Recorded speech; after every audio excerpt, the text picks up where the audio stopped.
আসসালামু আলাইকুম প্রিয় দর্শক, আপনারা দেখতেছেন সরিষা ক্ষেত। তার পাশে আছে জনাব শুক্র মোল্লার ভুট্টা ক্ষেত। তো আশা করা যায় এবার জনাব শুক্রবার ভুট্টা ক্ষেতের বাম্পার ফলন হবে। তো আমি আস্তে আস্তে চলে যাচ্ছি জনাব শুক্র মোল্লা ভাইয়ের ভুট্টা ক্ষেতের দিকে। কে অবস্থা, ভালো আছেন নি?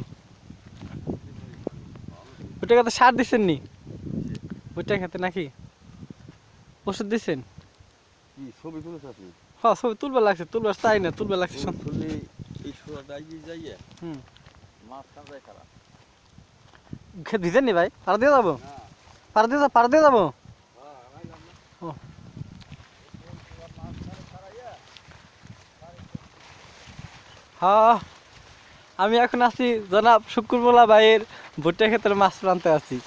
এটা হচ্ছে ফরিদপুর জেলার চরবদ্দর্শন থানার হাজলখাডাঙ্গি নদীর পাড়ের পাশেই।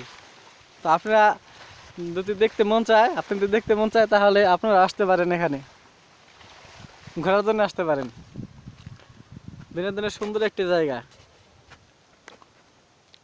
শুক্র ভাইয়ের ভুট্টা ক্ষেত।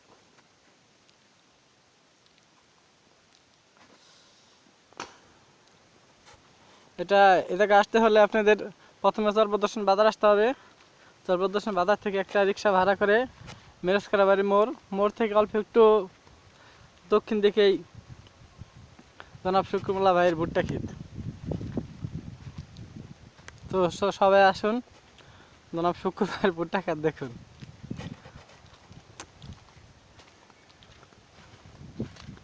সামনে আছে আমাদের সোহেল ভাইদের বাড়ি।